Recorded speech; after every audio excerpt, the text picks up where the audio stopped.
Hello again, everybody. It's Harry Boxer, the Technical Trader at thetechtrader.com. It's Thursday, the 3rd of May. These are the charts of the day. Well, mixed section on Wall Street.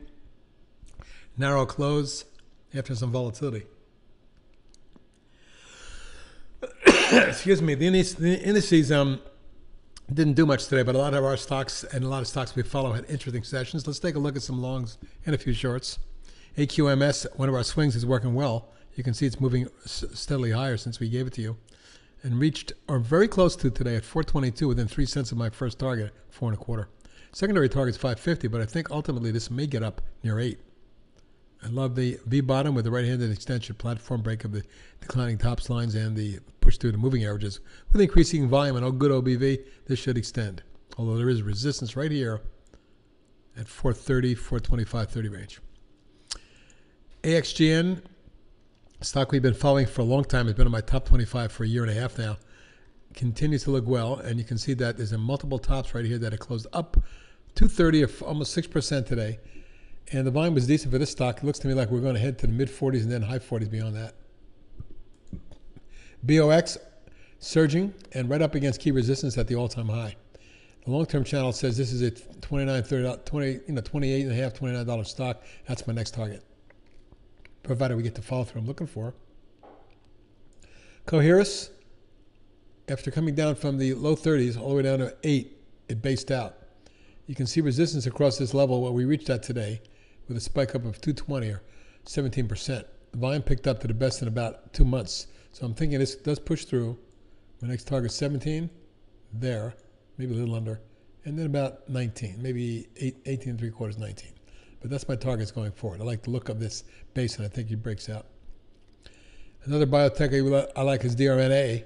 After the pop and coil, it's moving up again. And watch this double top at 15. We get through that, I'm looking for 18 and then 22. Little EBIO has been flying. Congrats to Sonny on picking this one when it was under $2.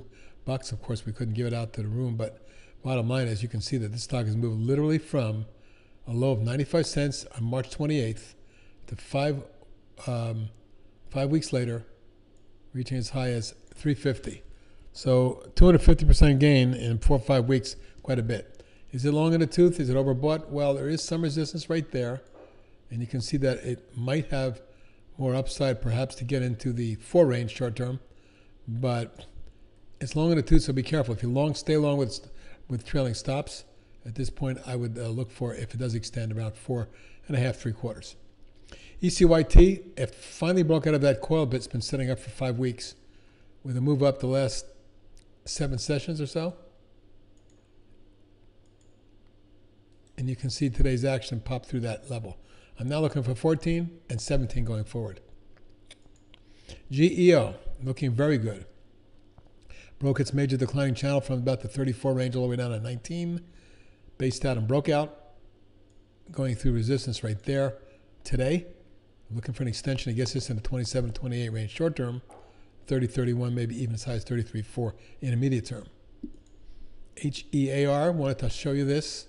After a big downtrend, it took it from 8 all the way down to $1.60 or so. This thing is rocketed right back to 620, forming a recent wedge of sorts and breaking out today. Today jumped another 10%. I'm looking for this one to make it a 7 and then 8 short term if momentum doesn't fail it. And my support is about 475.85. IRTC, a recent IPO back here, has moved up steadily. The recent pullback took it to support and the trend line and held it with the breakaway gap and a run through the declining tops line today. I'm looking for a test of 68 short term. We may get that as early as tomorrow. My intermediate target is going to be high 70s.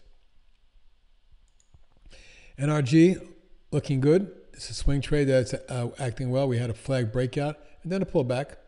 Today was a big popper, 187 or 6%. 16 million. The biggest volume I've seen in this stock going way back to July of last year. So if this extends, and you can see the long-term channel top, tells me that mid-channel gets us to about 37.8. Longer term in the mid-40s, maybe high 40s. And VTR jumped to $1.90 or 14% today.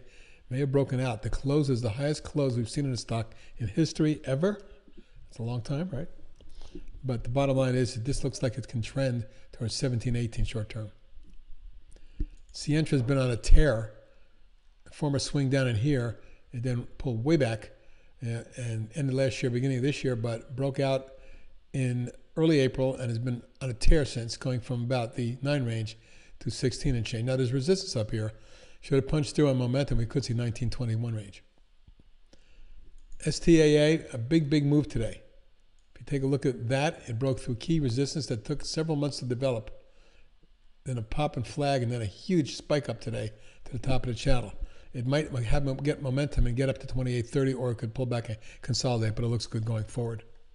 Talent Software has been on a nice run from 20 to 150% in about the year and a half. But in the last 3 or 4 months, it's been consolidating in a wedge. And maybe even a little inverse head and shoulders here, or cup and handle, whatever you want to call it, it broke out. Breakout today up $1.91 at 3.8%, I think should lead to about 56.7. UIS current swing trade given you yesterday had a nice inside day today and a strong close. I think it goes forward, runs up to 14, 15, maybe 17 on the intermediate target. Xera, look at that long chart, and a beauty. Looks to me like it's headed to the top of the channel around 14.5. Beyond that, it could be, these are already all-time highs. And a new one, XOXO, exploded today. I want to show you the weekly. Long-term, nice chart. And today broke out of this consolidation. I think we're going to start heading with some momentum into the 32.3 zone. Now on the short side, a few to look at today with some action. Belden plunged another 4 points. And since I mentioned it to you in the high 60s, it's now dropped 10 points.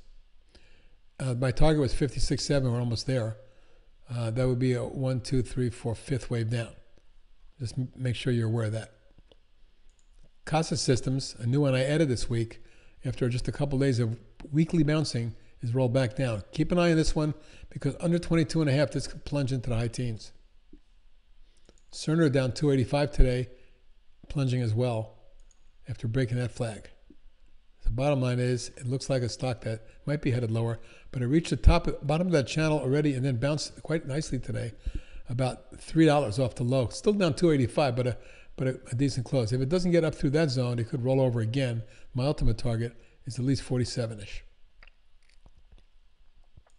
iRobot broke that wedge a week ago and continues to drift. If it takes out the February spike low, around 55 3/4, and it's not far from there, I'm looking for 47.8. Dave & Buster rolled over today and broke that wedge. It looks to me like this is going to retest the lows at 38 and ultimately low 30s, 32.3 range. SNHY falling pretty steadily. I first gave it to you when it broke down and had a rising wedge near 57. It's now 48. I'm looking for eventually down near 40.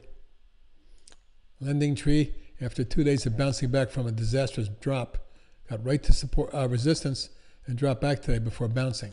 It got down to 248, closed 258. It was still down 440, but at one time it was down 14. I'm looking for a test ultimately of the 218.20 zone. And finally, YY. I may have broken that wedge today, not by a big drop, down 216, but if this continues lower, 83 and even low to mid 70 are possible. And folks, that's the long and short of it tonight. Have a good evening.